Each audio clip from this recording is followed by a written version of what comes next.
It appears that the Nets know something that nobody else knows. The NBA would never say that the lottery is rigged. I, I've been told otherwise, but they would never say that. And so, gets it off in time. And he's got it, baby! Big time Nets win. The only Net fans you know? The only Nets fans you know? Man. I mean, come on, man. Or are these guys? Welcome back to the Only Net Fans You Know podcast. I'm Peter. Welcome to episode number 100. As always, I'm joined by a very special guest. You know him from Spaces, season ticket holder, the janitor of the Barclays Center. Welcome back to the show, Jay from BK. What's going on, bro? what's up? What's going on? Big episode 100. I had to bring the big guns, and we always just shoot the shit and have a lot of fun. I had to bring you up, and man, it's been a while since we talked. I think we haven't talked since maybe the beginning of the season. We've had the All-Star break, we've had big trades, injuries, Ben Simmons, all that good stuff. But I'm going to settle everything down. What's the vibes around the team, maybe around the front office? Obviously, Jordy wants to win. Sean wants to lose. How's everybody taking it? We have about, 10 games left? Well, what's the feeling around here? For some, it's more frustration than anything, because the players, by and large, they want to win.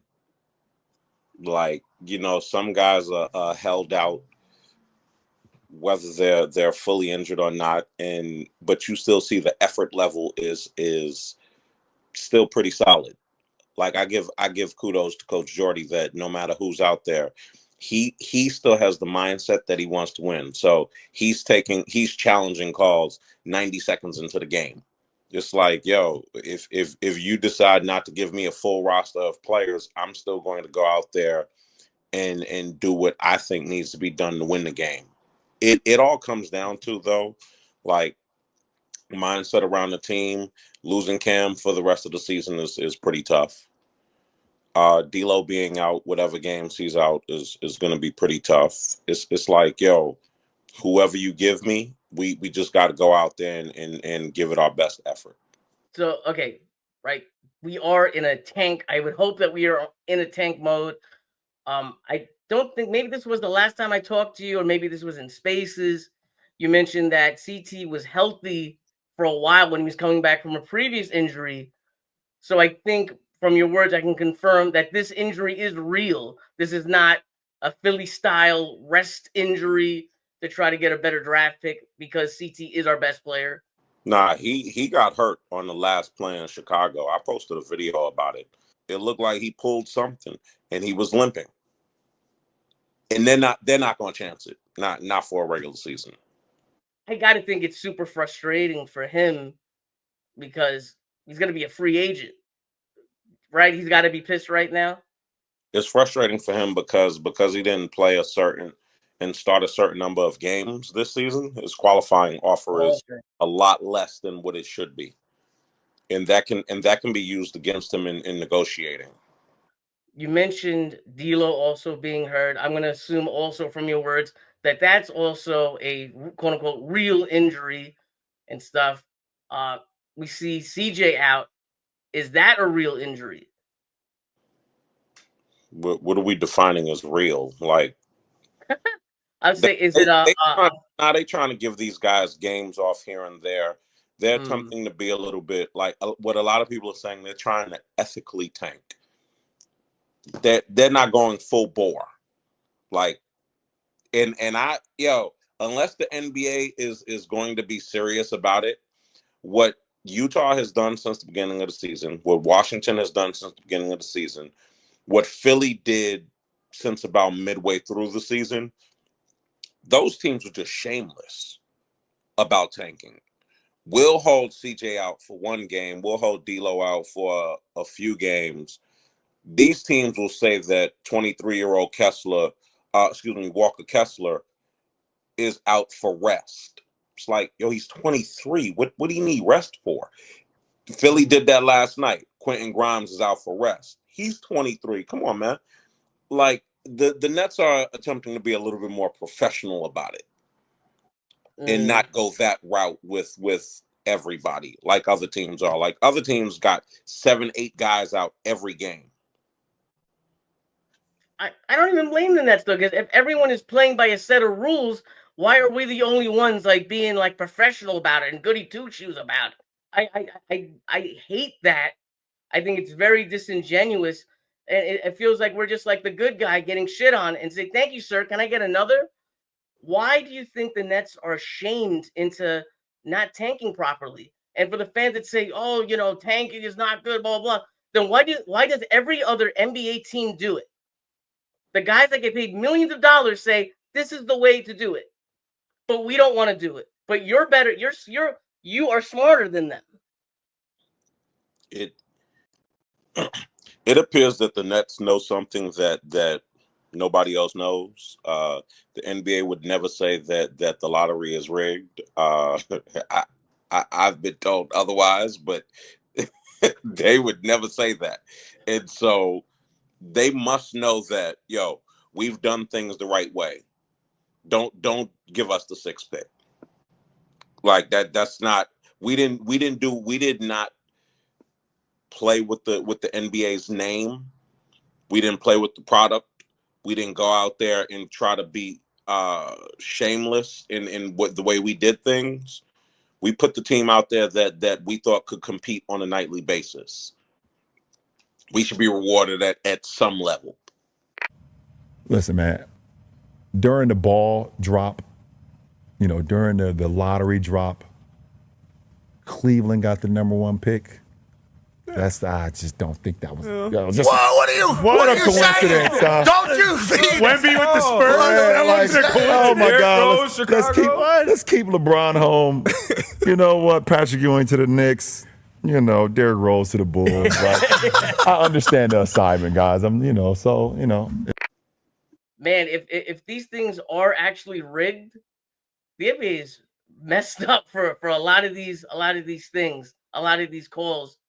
But I don't know. It's their product, I guess. They do what they want, right? I'll say how can I tie this together? And now I got to ask you a question on this now. So if it is rigged, then why tank? Just to put yourself in a way that they have to look at you for a certain spot? Different teams are going to do different things. I asked about tanking, and one of the ways it was explained to me is teams could tank as much as they want. The #1 pick is going to go wherever the NBA wants it to go. Which is like where else made sense for Wemby to go other than San Antonio? Surprise, San Antonio got Wemby. Where else made sense for LeBron to go other than Cleveland? Surprise, they got LeBron. Like, no, LeBron would have been great in Denver, bro. Would have been.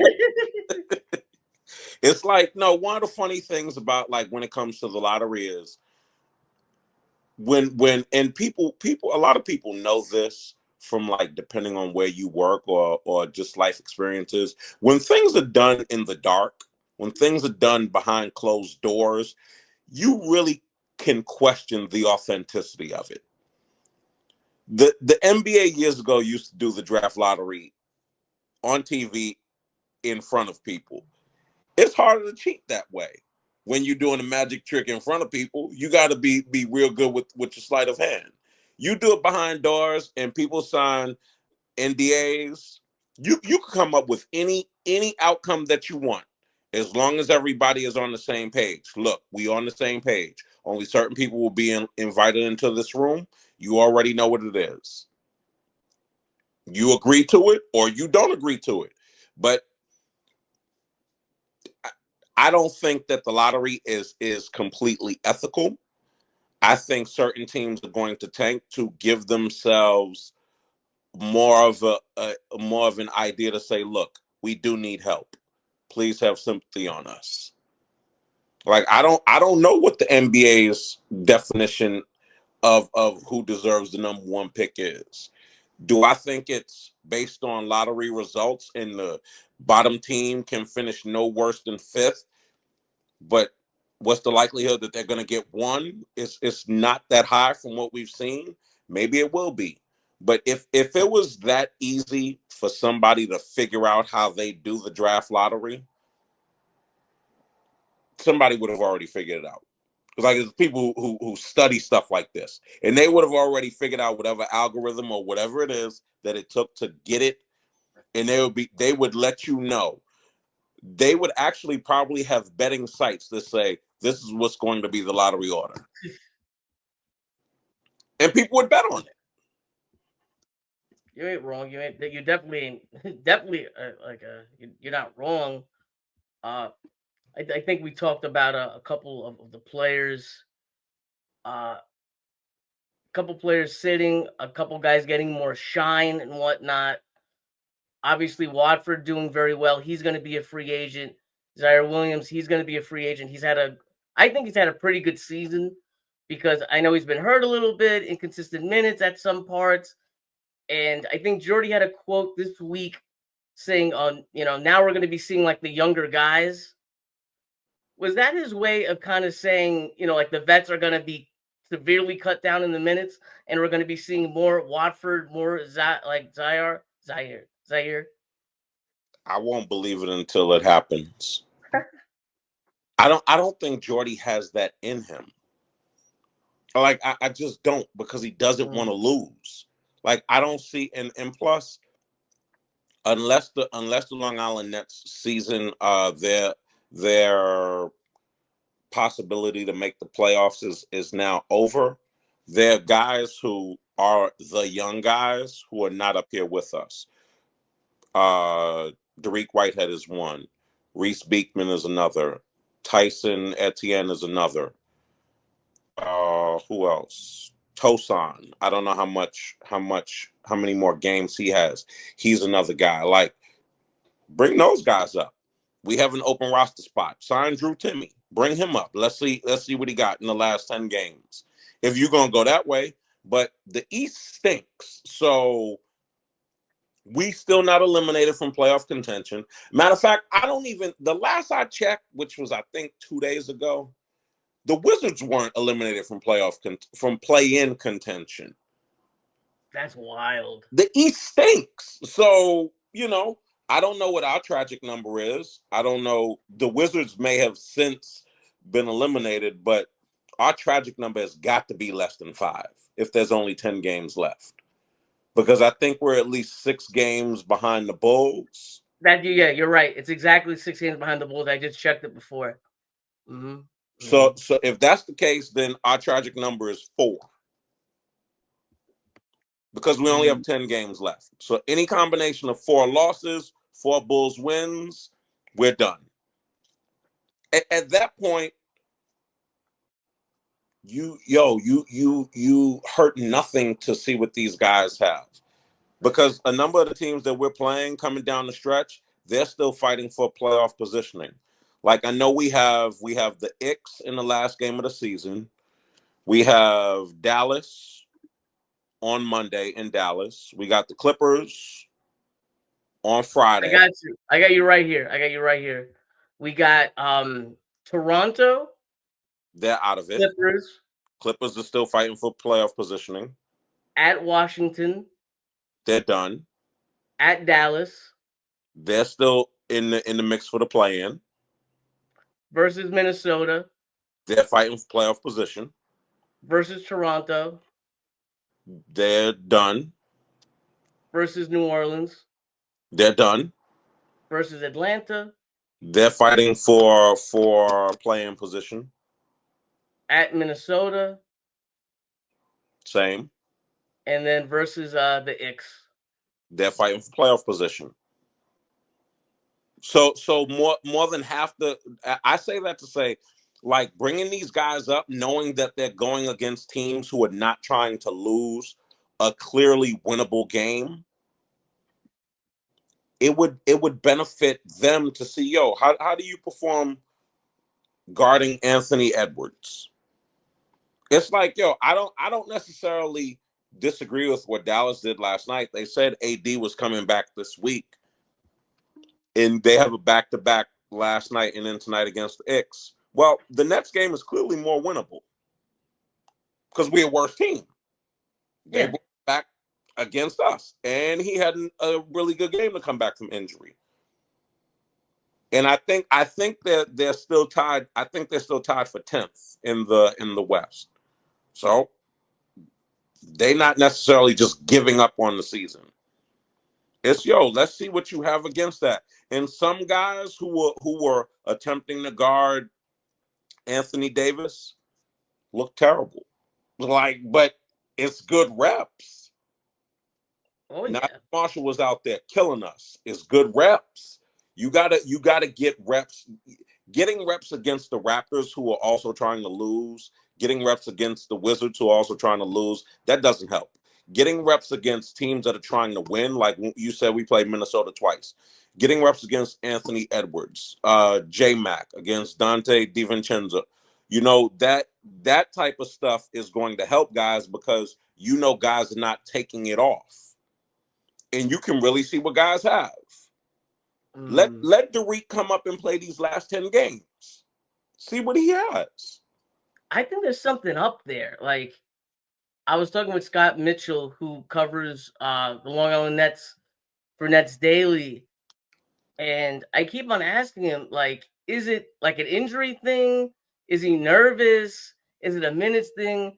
He says it's a minutes thing.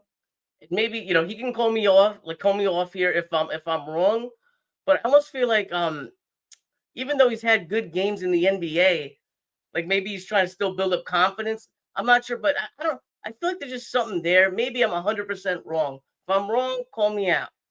But this guy should have been playing in the NBA for a while now, in my opinion. That's just me. When you have guys like him, who next year you're going to have to decide if you're going to extend him an offer for a contract for the next year, because he'll be in year 3. A decision can easily be made if you're actually playing the guy, not against G League competition. Because some guys are going to go to the G League and kill. Some guys are going to go to G League and not do as well. See what he looks like against NBA players, so you don't make a bad decision along the way. This is totally random, but this came up to just sprouted up in my head. Me and you were talking in Spaces last night about point guards, right? I thought, the Nets are not doing this whole point guard thing. You're having Keon Johnson come in. Watford's playing a little bit of point guard. And I remember a couple of weeks ago, we just had a Killian Hayes guy playing point guard for the team. He looked like he was playing pretty well. And then all of a sudden, after I think the second 10-day contract, that was it. Did he even get a second? I think he did, right? I don't know if he got a second. I don't think I got to check that up. But are you surprised that they didn't give him a contract for the rest of the year? Yeah, I am. I'm shocked, actually. I thought that was a guarantee. See what he looks like. Because I feel like you'd be rewarding. I'm sorry to cut you off. I feel like you're also rewarding him because he battled it out in the G League. He's a former top pick.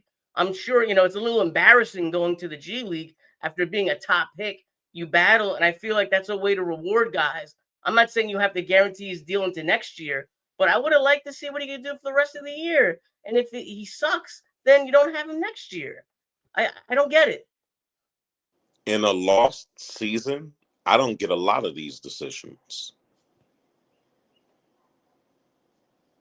I'm befuddled. I'm totally befuddled with that.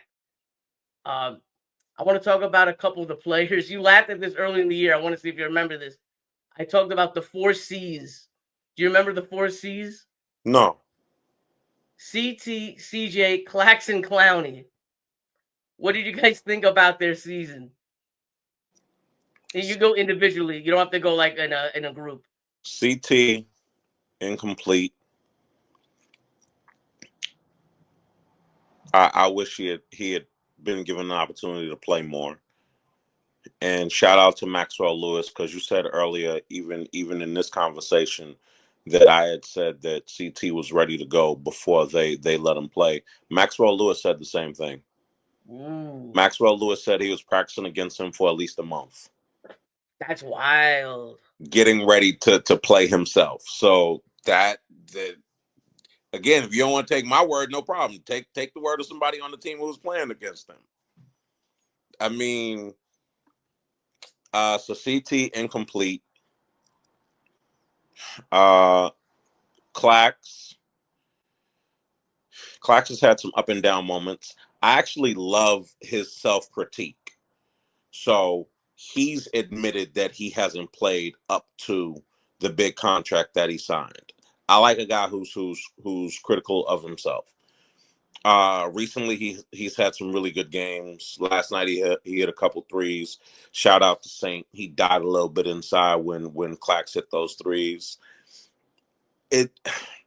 I would have liked to have seen Clax be used a little bit different in terms of Coach Jordy comes from Sacramento. Sabonis is allowed to bring the ball up and play make. Why couldn't we allow Clax to do that? And I say that because Clax grew up as a guard. And then he had growth spurt. Now he's not a guard anymore. That's not, taking blame away from him for him not having as good of a season as I would have liked. But he had an up and down season, Wish it could have been better, but I think highly of him and what he can be. Even if he had a down season this season. CJ had a lot better season than I thought he would. He's been injured again this year, but he's been a steady influence on offense. Defense for me could be improved because he's being paid. He's the second highest paid person on the team, I think. Yeah, after Ben. He signed a 4-year, $108 million contract with the incentives. And as Bobby Marks explained in, I think, January or February, for trading purposes, they count the incentives. So his average is $27 million a season. I expected more aside from a scoring bump. You got to grab more rebounds. You got to get more assists. But he had a pretty efficient offensive season, and I was pleasantly surprised by him. Even though he was injured again this season, you've seen him push through certain injuries in games. So I was pleasantly surprised by his season. You said Clowney.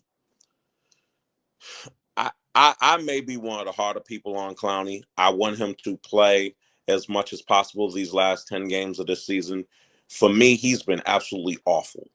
Like, he's been awful this season because the most we see from him, if he's not hitting threes, what else is he giving us? He's not a good defender. He's shown us little to no bag on offense. Like last week or week before last, we played Boston twice, I think, right?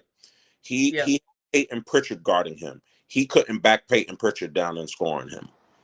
We just played Indiana twice. TJ McConnell would be guarding him. He can't back down TJ McConnell and scoring him. Like, if Peyton Pritchard might be a full foot shorter than him.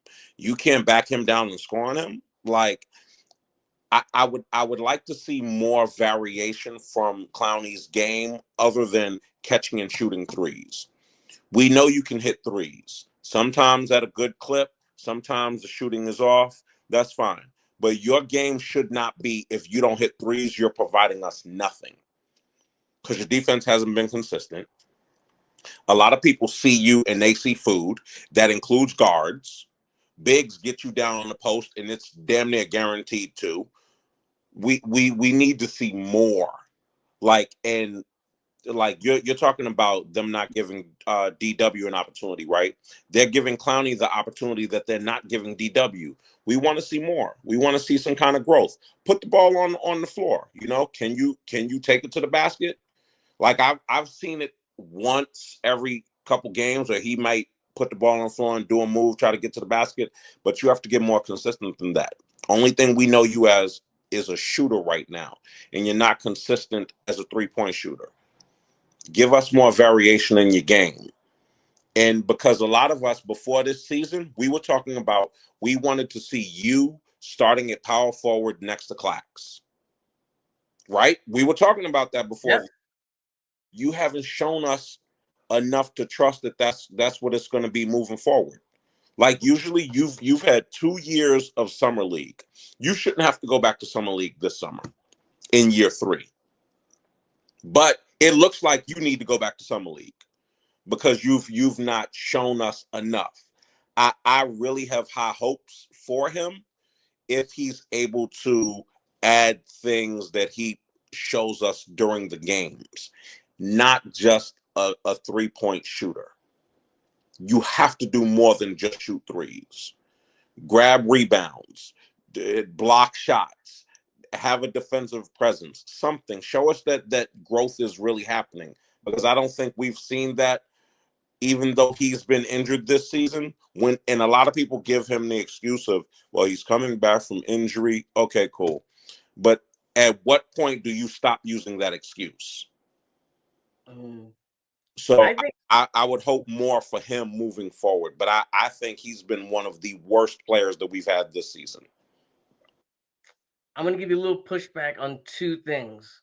I'll start with Clowney, and then I'm going to go to Clax. With Clowney, he can't buy a beer yet. You know what I mean? Are we a little hard on him? We might be a little hard on him, Jay. Next year, though, he played this rookie year 22 games. This year, I think right now it's 44 games. You know, that's due to injury. I don't know how many G League games. I'm not even gonna count those. I want to focus on the NBA games. He hasn't even played a full season in the NBA. He can't buy a beer. You think you're a little rough on him? Quite possibly, sure. I just want to see development. That's fair. I think that's fair. And with Clax, okay. You made a very good point with Jordy and Sabonis. And I was the first person going through the files and looking at Sacramento's offense and Team Canada's offense.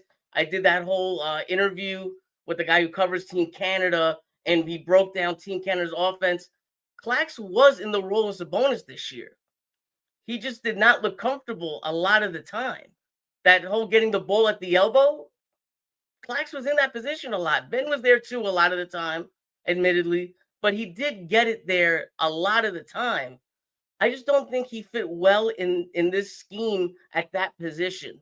And I think maybe it's him getting better, or I don't know if I'm not sure, right? But obviously we've seen him get a lot better recently. I'm not sure why that is. Maybe it's him getting healthier, whatever it may be. What do you think about that? I would say watching Kings games, Sabonis brings the ball up the court. They rarely let Clax bring the ball up the court.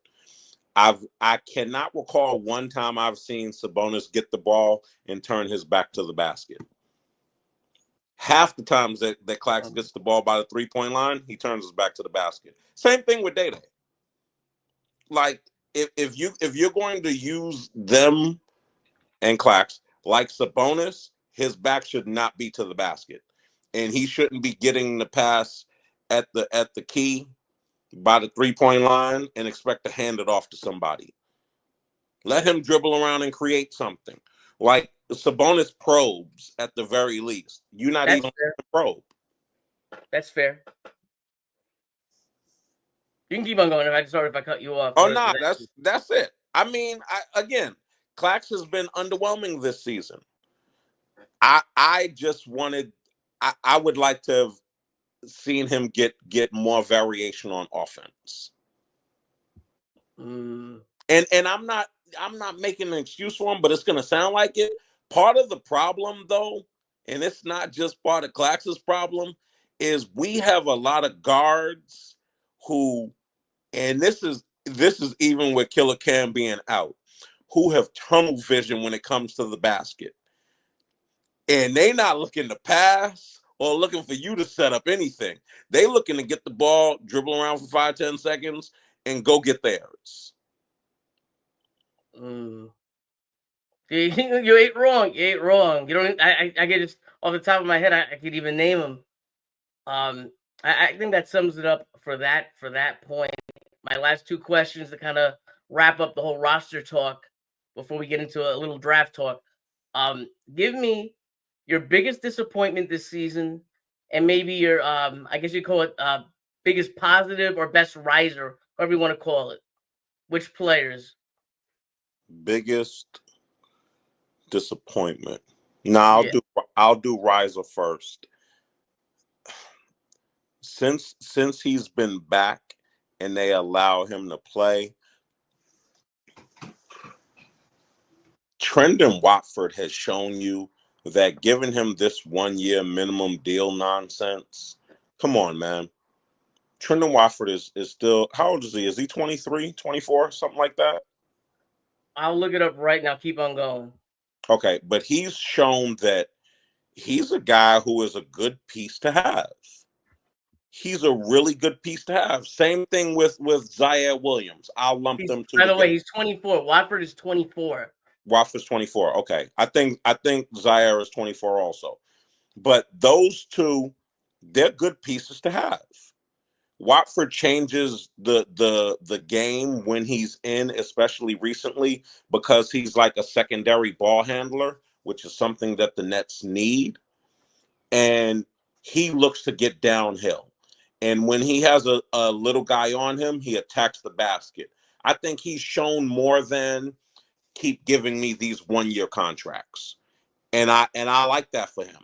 I hope he gets at least 3-4 year deal, 3 or 4 year deal from somebody. If it's not us, another team, take a chance on him, give him the mid-level exception at the very least. But he's shown himself to be a really good NBA player if he's given an opportunity to play. And he's not hurt. Very good at a lot of things. Very good at a lot of things. Master of none. I think that's what sums up his game. Yeah. But that's valuable, though. That's very valuable. I could see him on a playoff team next year.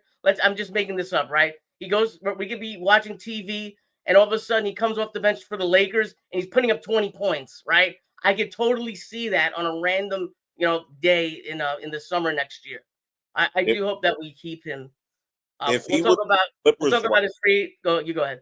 No, I was going to say, if he was on the Clippers right now in the role that they want Ben Simmons to play, I think that would be excellent for him. Ooh, shit. That would be perfect. All right, you got to give me the biggest disappointment now. I got to press you. Does it have to be a player? No, I'll give you that. It could be anybody. I'll say the biggest disappointment for me has been the Nets general manager and how he constructed this team. Shots fired. This team, based on what Brian Lewis said, only had 2 point guards, Ben Simmons and Dennis Schroeder. Ben Simmons, as much as the Nets tried to get their beat writers to sell you that this was going to be the year that he was finally healthy, and as much as what's his trainer, Chris Brickley, said that this is the best that he's ever seen Ben Simmons look before the season, a tweet that he had to since go and delete, because... No way, he deleted that? He for sure deleted about that 2 months ago. I don't know if you remember this, you called him a liar on this podcast. Oh, okay. I mean, he was. That's why he deleted it. He agreed. That's why he deleted the tweet. It's like, yo, you came as a general manager. If you wanted to tank, you came into this season with 2 point guards. Do I think that's bad for a tank? I actually don't. I think that's good for a tank. But who are your 2 point guards? Like, for me, it should have been at least one of those guys should have been a young guy that you can build with. Now, I understand Killian Hayes got hurt in training camp. But if that was the case, as soon as he was healthy and he started putting up numbers in G League, Killian Hayes should have just been up here. The way that the general manager constructed the team, like a lot of people would say that we're in close games with a lot of teams. Yeah, because he didn't construct a tanking team. The Brooklyn Nets, and I'll name them. The Brooklyn Nets had, they had Dennis Schroeder, they had Dodo, Reese Beekman, Tosan, Keon, Maxwell, Tyrese, Jalen Martin, D'Lo, Day-Day, Killer Cam, Zaire, Trendon, Jay Will, Jackie Quee, Tyson, Etienne, and Killian Hayes, right? I think that's everybody. 17 guys who are fighting for their next contract. 17 players this season. That's not a tanking team. Although they're not that good talent-wise, you always know that the effort is going to be there because all of these guys are trying to fight for their NBA life. So you know they're going to give you 100% effort every time. Nobody's going to be loafing it out on the court because they're trying to stick in the NBA. If you were just straight up tanking, you would have guys who are on contracts and they just chilling. Not guys who are going to be free agents. And like you heard what Schroeder would say all the time, right? He was always giving you the best answer possible because he's trying to get the next contract. D'Lo also talking about how he wants to come back, right? It's like at a certain point, the construction of the team, you had too many people. Like a lot of people call them tryhards. Of course, they're tryhards. These are guys who want to stick around the NBA. Trendon Watford, for example, he's been given he's been given minimum contract 2 years in a row. You got guys who are going to go out there and do all the little things because they trying to get paid. And they know we have the most money. It's like talent-wise, no, we don't have it. But effort-wise, it was too many players on this team who would give you the effort. And I'm like, nah, that is not what it should be. Hold on a second, Pete. We're back. And the last thing when it comes to the way the roster was constructed, I go to the whole Ben Simmons fiasco, right? Not only did you all try to sell us that he was a guy who was going to be healthy this year, right? And we were going to run with him as our starting, as a starter when he's healthy, what have you. He was hurt again, as is to be expected. But the way that it went, the Brooklyn Nets never wanted to cut Ben Simmons. They never wanted to buy him out. I really wish and I hope that when we play the Clippers, the Nets media asks him this. Ben Simmons asked for a buyout. And I know for a fact they didn't want to buy him out because the day before the trade deadline was a Wednesday. I think we had a home game. We had a game the day before the trade deadline. Ben Simmons played in that game. If you planned on buying him out, you would not have risked him getting injured in that game. Because if he got injured in that game, you would owe him his full salary for the rest of the season. That man asked for a buyout, and he gave back the least amount of money that he could. So it's like, what are we doing? Like, what are we doing? He played you. Like, he played you. As soon as the trade deadline came and went, from my understanding, he went and immediately asked for a buyout. They didn't plan on buying the man out. It's like you did everything that you could to support him over the years when he was in Miami for the summers, right? You checking on him and making sure that he's taken care of when he gets back to Brooklyn and this, that, and the third. The first opportunity that man got, he said, "Get me out of here." It's like, come on, man. You had to read the room a little bit better and not get played by him like that. But the roster construction was just bad, and it wasn't like what a tanking team does, because if for nothing else, like NBA point guards usually take the longest time to develop. We should have had a young point guard, like a rookie, on this team. With That Ben way, Simmons, I'm gonna cut you up 1 second with Ben Simmons. I don't want to forget this. Is it me?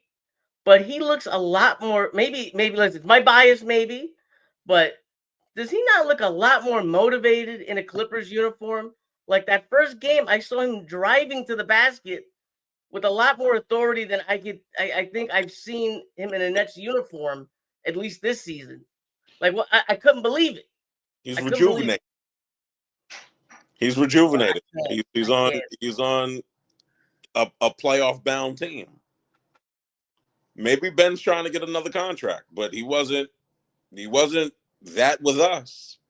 So I'm springing this on you. This is just going to take a second.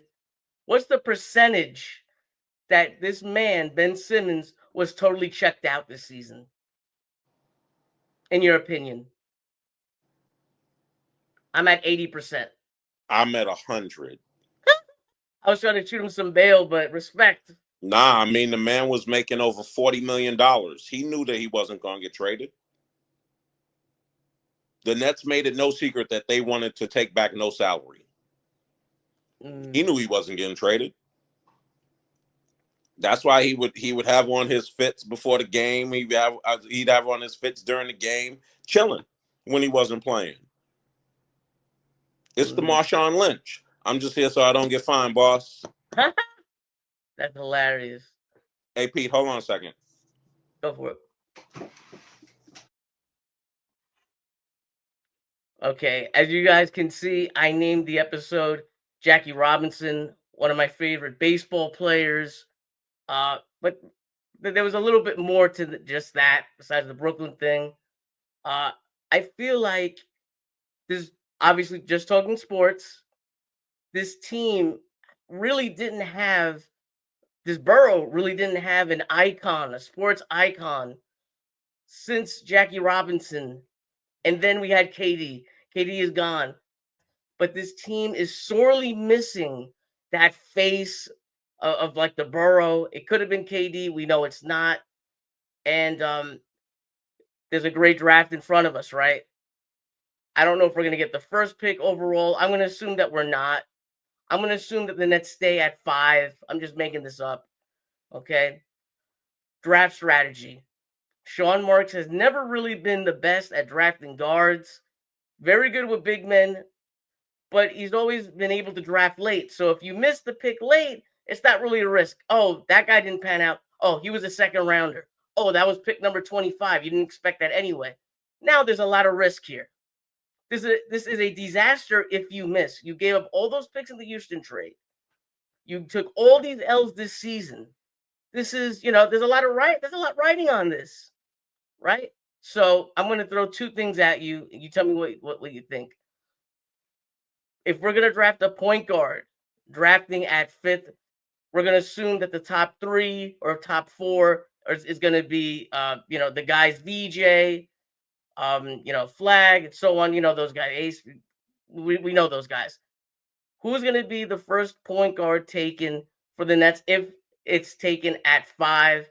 And who would you want to look at if we wind up taking a non-point guard with that first pick and we wind up having to go into one of the quote-unquote secondary point guards?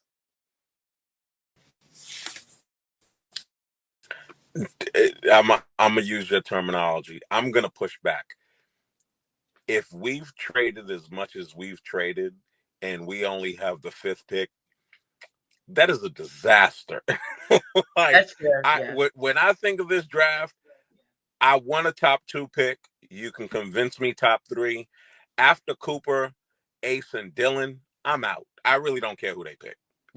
Because I'll be so disappointed. Like if the Nets, I'm stuck between, am I going to watch it or am I just going to wait for the alert and my phone to go crazy no matter what happens, right? If I'm watching and the card flipped over and it said we were picking 5th, I would be distraught. But for sake of conversation and in your question, if we were drafting 5th, I'm taking Maluak. No questions asked.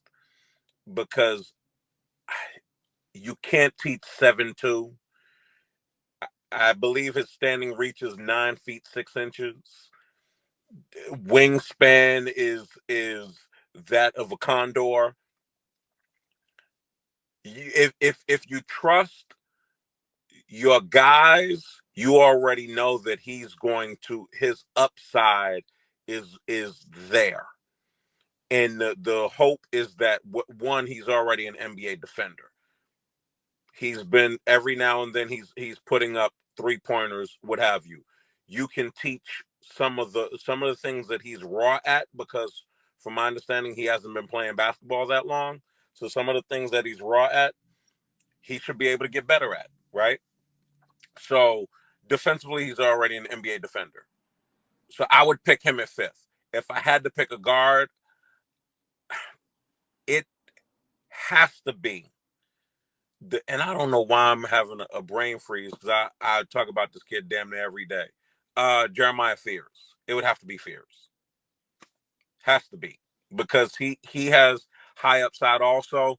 One thing I'm worried about, and worry is and this is not just him, it's with a lot of different prospects. He's listed in college as 6'4". Does that mean he's going to get to the NBA combine and they're going to tell us barefoot he's 6'2"?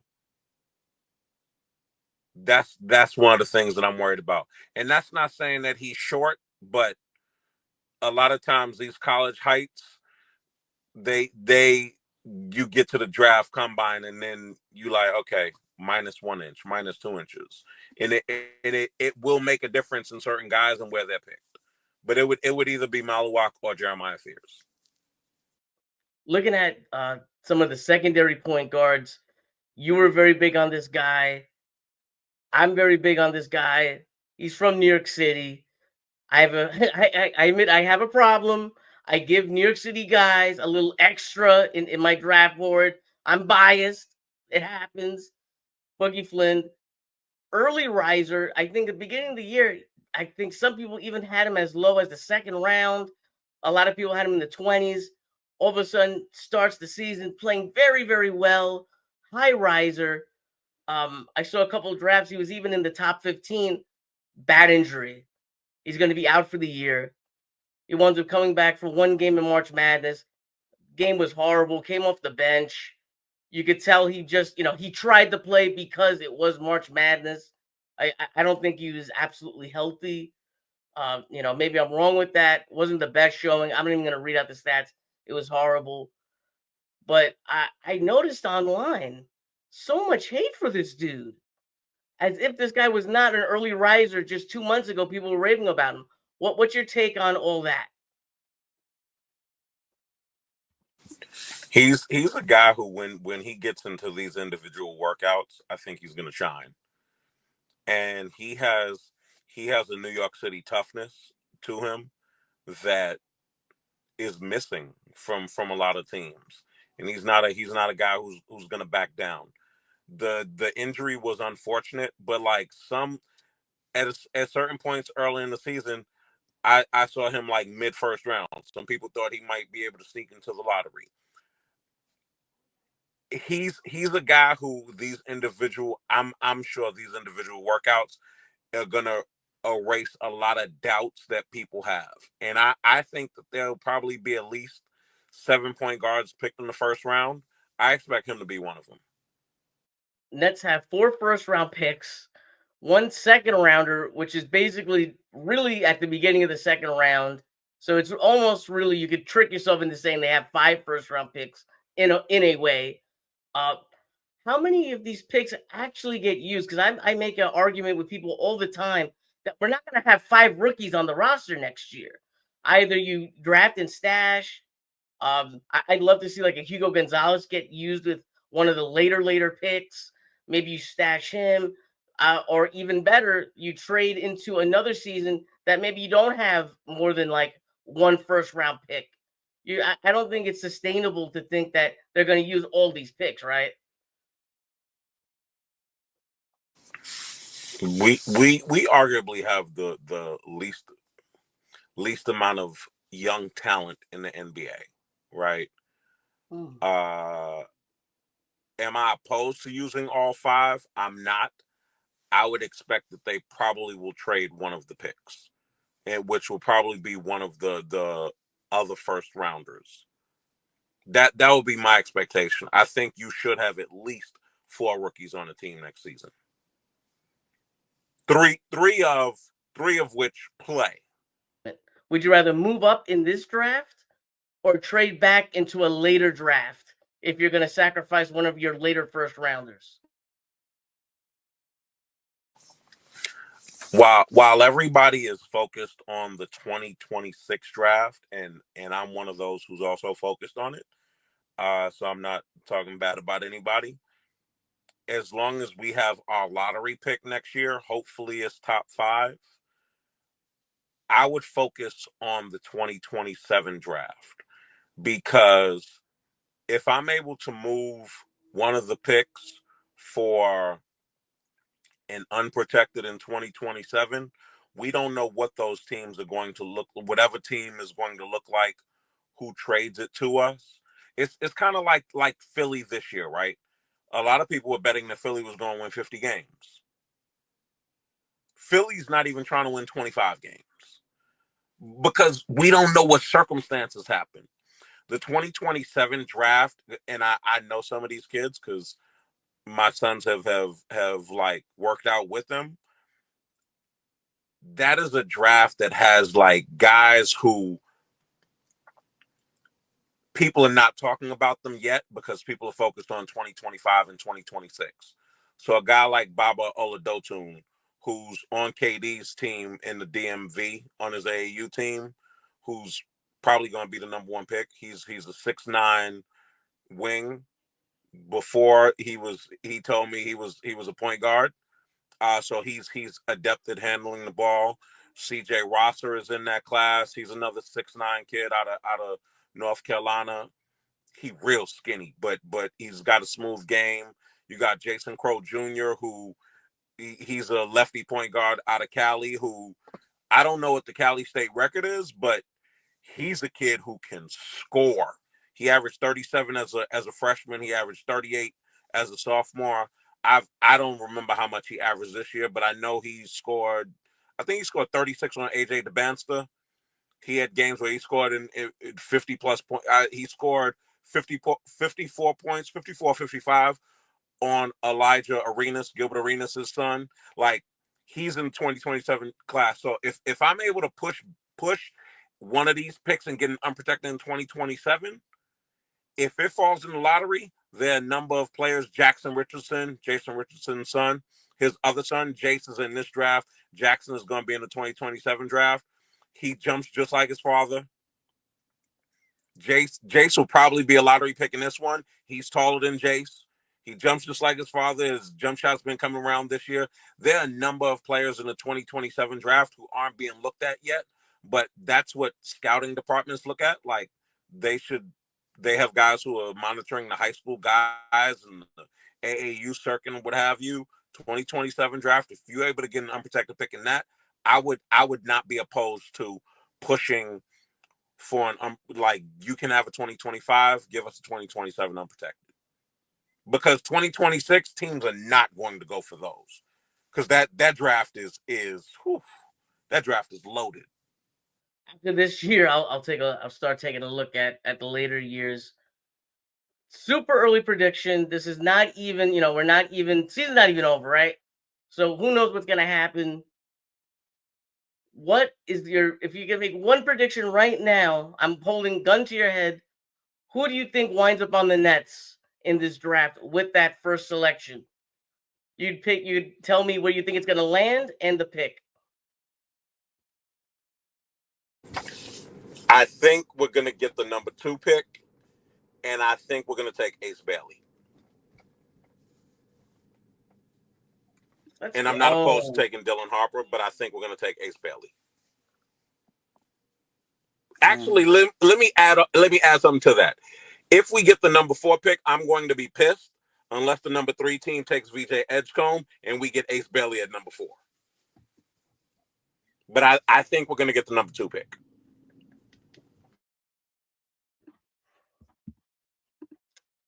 All right, I got a bonus question for you over here. What did you think, since I see the Kenyon Martin jersey, and it made me think of the Kyrie Irving video that came out recently, talking about, the real New Jersey and whatnot. And I guess I almost want to add this on also with the Celtics being sold for a record deal. What do you think about the Kyrie Irving comments? And did the sale of the Celtics affect the Nets evaluation in any way to Joe Tsai? I thought the Kyrie comments were funny. I don't take anything from it because I've heard a number of people from New Jersey say the exact same thing, that they feel the kind of way that they were taken from New Jersey and brought to Brooklyn, even though it was clearly the right decision because New Jersey the team was just in a bad location, and they weren't going to be profitable. But speaking of which, Joe Tsai, see his deal is slightly different than the Celtics and how they're sold, because what are you getting for buying the Brooklyn Nets? Are you also getting Barclays Center? Are you also getting the New York Liberty? Are you also getting the Long Island Nets? Because if you're getting Barclays Center, it would not surprise me if the valuation would be if they were able to sell for more than $6 million. Because Barclays Center, I know pre-pandemic was the second most active arena in the United States. Like, they're profitable outside of basketball because they have so many concerts and they have monster trucks there and they have the circus come and they have the Harlem Globetrotters and they have Disney on Ice and they have so many dates that they fill up with other stuff during the year, that Barclays Center is a gift that keeps on giving. So if you're getting all of those, big time boxing and everything, if you're getting all of those, then I would expect that it would go up. But also because you're in the New York City market, so I would expect that adds on to it, because it adds an allure that Boston doesn't have. You don't expect Boston because they're coming off a championship. See, they sold franchise up. If the Nets, like if Joe Tsai was looking to sell when he had KD and Kyrie, he might have been able to get a nice clip of money. But if we get Cooper or we get Ace or we get Dylan and they're marketed and turned into superstars, and we get another lottery pick next year, and whether it's AJ DeBance or Cam Booz or Darren Peterson, and they're marketed together as that duo who back into contention, like, because it's the New York City market, that's going to bump it up because it's competition. And very rarely do we have where one team sells and then the next team sells for less. It's like it's almost like it's always whatever one team sells for, that's the number now to beat. And then we see something go higher. And the Nets, again, they're not just selling because Joe Tsai didn't just buy the team. He also got the arena. Then he went and got the Liberty from James Dolan, who James Dolan's a billionaire, but that was an idiot decision to sell the Liberty, because they've now won a championship and they're going to be profitable, So if you're getting all of those things, I would expect that the Nets would have a high price tag move. Wrapping everything up, thank you so much for spending a lot of time with me today. I appreciate your time. What was your favorite game this year? It could be a game that you went to, a game that you saw on TV. Doesn't really matter. What was your favorite game? Or it could even be favorite moment. I'll give you that. Whatever comes to mind. I'll say my favorite game has not happened yet. I think my favorite game is going to be beating the Icks for the first time in, it feels like, 10 years, the last game of the season. My favorite moment. Well, that's a great question. My favorite, it's funny because I'm not gonna say I have a bone to pick with you, but it's something that I wanted to say in closing. My favorite moment would probably be any number of people that we've met going to the games, because we've met some famous people and been enjoyable meeting them and having conversations with them. So probably I'll say my favorite moment was the Miami game, which I think it was the first game. I think it was the first game after All-Star, was it? I don't remember when the Miami game was. We played Miami at home and Asia Wilson was there. That was probably my favorite. Meeting her and talking to her for a little bit. But on the court with the Nets, my favorite moment would have been, I don't know.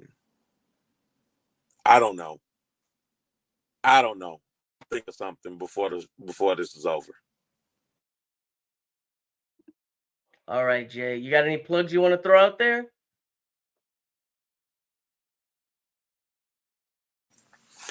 Last time we spoke, I said that I was going to start a podcast. Now, for everybody who asked me, DM me, is question me, when, because that was back before the season. You have to take full blame, but you got to give some of the blame to Pete. Pete said something to me offline about make sure you started out with somebody who will grab everybody's attention. And I took that to heart because I had a lot of people who I already spoke to and was going to put out what have you. And I was like, damn, the Liberty were playing. I was talking to people every game, asking them questions, like getting things. And at one point I was like, all right, I'll start with Spike Lee. And I was like, nah, because he's an Knicks fan and I don't want to start with them. And then I was talking to Asia Wilson. I was like, I'll start with her. I just ain't found the right one that I'm like, I want to do it with that person yet. But hopefully I'll have motivation by the summer. Some of the things are going to come off as you'll realize that it's old, because, like, for example, me talking to Jewel Lloyd, right? When I was talking to her, she was on the Seattle Storm. Now she's on the Las Vegas Aces. So I'm gonna have to re-up when the Aces come to Brooklyn and get something to do with her, and I'll push both of them out. And that reminds me, Pete, I remember what my favorite moment was. My favorite moment was that first quarter against the Knicks at Madison Square Garden, where Cam Thomas was just unstoppable. Like, he was unstoppable. And he showed you that the Knicks, talking about OG Anunoby's lockdown and Macomb Bridges, that was that wing stop. They ain't stopping nobody. And Cam hit them with over 40. And it was like, yo, I was also upset. That's also probably my least favorite, because I wish Jordy would have pushed for him to get 50 that game. But just watching Cam be on that stage again and going off like that, it was just a reminder that it don't matter if you have somebody who's an all-NBA defender guarding him or not, he's built like that.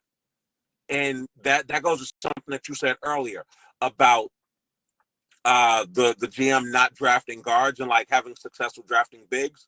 Cam Thomas is a guy who, for me, is homegrown guys, right? We need to keep a homegrown guy. That if we're going to go into the future and hopefully be contenders soon, we should become contenders with some homegrown guys. I'm saying that there's nothing wrong with trading for them, but damn near everybody who wins a championship has homegrown guys on their team. And that's important. Whether it be re-signing Cam, whether it be re-signing Day-Day, whether it be keeping Clax. Some part of your team that's a contender should be with homegrown guys. And Killer is that guy. Oh, Pete, and Grady had said something. I love Michael Grady. Grady, I had Grady twice, man, and one of them before the season, he was talking about the season that he thought Cam was gonna have. So that's old now. So I can't even use that. So whenever I come with the podcast or how this is framed, I'll just get something new from Grady, and that'll be put up, you know. But Grady has spoke about Cam, and I should have put that out months ago, but I didn't. Those will be in the lost files, I guess. Yeah, you can still use them. You'll find something for them. That's always good. You know what I mean? Like, people will always want to hear that because it's a moment in time either way, right? Especially in the offseason when there's nothing going on. That would be a great time to just like drop that off. Mm. You have anything else you want to drop off? Yeah, let me say congratulations to you for 100 episodes. Pete, what you're doing, I think, is important because you're putting in the work, right? Don't think that your work is going in vain. You're putting in the work. I don't know where you're trying to go with this, but the one thing that you are doing is putting in the work, and your work will pay off. I'll say this not only to you, to other people. There's three major points in the NBA season, right? And off season that people are able to, and I may have said this to you before, that people are able to and like build relationships with people. One of them being summer league. Summer league is major. Not one of them being NBA All-Star Weekend. And I'm probably forgetting. Yeah, I'm forgetting the third one. But those, if you can get to any of those, you would be surprised at the relationships that you're able to build with people. And even that there's a number of people who people look at and they be like, that person's famous. Yeah, there's a number of people who are on ESPN whose phone numbers are in my phone because I met them, we vibed, and they were like, yo, take my number. If you need me, reach out to me. Same thing with some NBA like coaches, what have you. Yo, word, if you're in my city, let me know. If your son need anything, let me know. You know, but you would be surprised with the relationships that you build when people see you. They know that you're a good person, and they know that you're putting in the work without agendas. Like right now in a lot of sports, people are trying to do gotchas, and they're always trying to do that clip that gets people's attention, usually for negative shit. Keep putting in the work, and people gonna see, yo, Pete's somebody I can rock with, because Pete's not trying to go viral off of foolishness off of me. So, yo, congratulations again for the 100 episodes. You're doing a great job, man. And I appreciate you having me every time. No, thank you for coming on. This was a really long episode, and the file was huge. So I was literally up all night editing this. So I'm just going to keep it short and sweet. Thank you guys so much for watching these episodes, listening to this podcast, and allow me to get to episode number 100. I definitely did not think I'd make it this far. I'm not someone who's making money off this. I'm just a Nets fan who just enjoys doing this just for the love of the Nets and basketball. You know, getting to discourse with people like you, listening to this podcast, going on spaces, listening to guys like Saint, Jay from BK, Cash, and everybody. And of course, a huge thank you to everyone at Nets Kingdom, the home team, everyone who's listened to an episode. Just thank you guys so much. This really means a lot to me. As always, if you enjoyed the episode, like and subscribe. Follow me on Twitter at NetFans. Have a great day, have a great night, and let's go Nets. I'm out.